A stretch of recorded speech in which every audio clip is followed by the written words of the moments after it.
right, the man of the hour, Mr. Brian Dahle himself. Obviously, if you're here, you're probably politically engaged. You know that he's running for governor, looking to replace Gavin Newsom. So my first question to you, Senator Brian Dahle, is if elected governor, what does your first 30 days in office look like? Day one. Can you hear me back there? State of emergency goes away and you get your freedom back. By the way, I love San Diego. Nice breeze, great people. We're going to take back this state. I've been in a semi-truck, started in Chico, California, getting out the vote. Number one thing, we must vote in California. Get out the vote. Sorry, I'm taking over. Let's roll. No, it's all right. Senator Dahle, you just had a debate with Gavin Newsom several days ago. And first question is, what was it like sitting so close to the Dark Lord himself? Well, the crazy thing was I had to debate not only him, but the moderators at the same time. But look, hey, I think we drove the point home that Gavin Newsom will spend money and get no results every single time, and that he's got to go, or we're going to be 4 more years of him we cannot take. Get out the vote. Again, you're going to hear it all of this interview. Get your neighbors to vote. Get your friends to vote. Your cousins, aunts, uncles. I'm a farmer.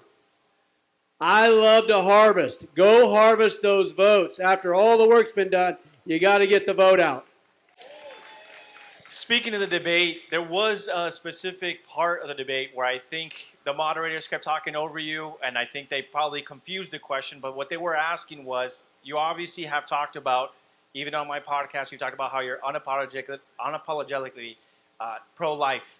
And there was a question where they asked you if you would pass the state budget if abortion rights, basically taxpayer-funded money, would fund this, if that's what it meant to get the legislation through. Can you just clarify for everyone your pro-life stance, and if you would ever pass legislation that had abortion, taxpayer-funded abortion on it? Great question. Look, at the end of the day, there's funding inside of the budget that is all over the place. I'm on the budget committee. But to answer your question, I don't want any taxpayer or my money going to take a life. How's that? Number one. Number two, we need to make sure that we actually pass a budget that's balanced and that Californians we're going to give back some of your money back to you, because Gavin Newsom is spending your money and just throwing it away, and you're going to be paying if you vote for Prop 1, and even if you don't vote for Prop 1, he already put $200 million in this year's budget for abortions outside of California. Get out the vote. We can take it back. I want to touch upon that real quick, because that was something in the debate I found really interesting, is that even the moderator who jumped in and was giving a little tag team for Gavin Newsom, they kept saying, oh, the $200 million is for reproductive services, which to me seems so disingenuous, because I can't imagine one dime of it going to actual reproduction, whether it's fertility or IVF or helping people get adoption. Like, I don't see the state investing in any of that. So how can they get away with keep calling it reproductive services when it's more like anti-reproductive services? Well, just at the end of the day, every single Californian, most Californians don't know. I've been in there 10 years, and what goes on behind the scenes and where the money goes is very hard to track. Californians are spending a lot of money on a lot of things they don't know about, but we can never really change anything until we change the legislators. Nothing matters except for getting out the vote, getting behind candidates, and change. You will continue to be lied to. Gavin Newsom sat in that debate and lied all day long. That's all he does is lie. And you know better, but we cannot change California unless we change the legislators and we change the governor out. Nothing else matters at this point. I want to follow up with exactly what you just said. A lot of Californians, a lot of voters that I've talked to don't understand how the state legislation works. When they say, who's Brian Dahle? I'm like, well, he was an assemblyman, and then he was a senator, and he's been voting no on most of these major bills that you're against. So you have a track record.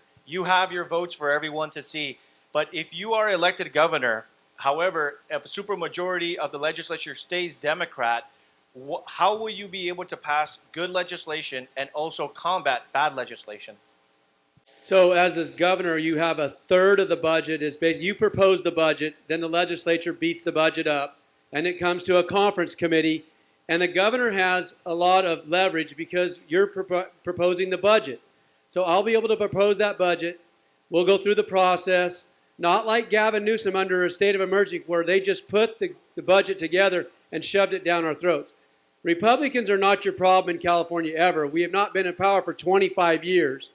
The problem is we have elitist Democrats who are owned and funded by special interests taking advantage of Californians. So I will have a third of the budget. The other thing, I have this pin in my pocket. This, I don't even might not be able to see this, but it's an ordinary pin. It says Brian Dahle for governor on it. With this pin, I will be able to veto bad bills. As the governor, I'll be able to veto. With this pin, you can fill your ballot out. You can get your neighbors to fill your ballot out. Go grab a pen, fill out their ballots, write checks to your candidates. We are underfunded. It's very hard to run a campaign without money.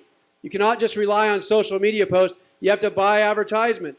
That's where we fail. We need to unite behind our candidates. As California goes, the nation goes. We can save California. You're going to be surprised November 8th. God is moving, and we are going to take this state back.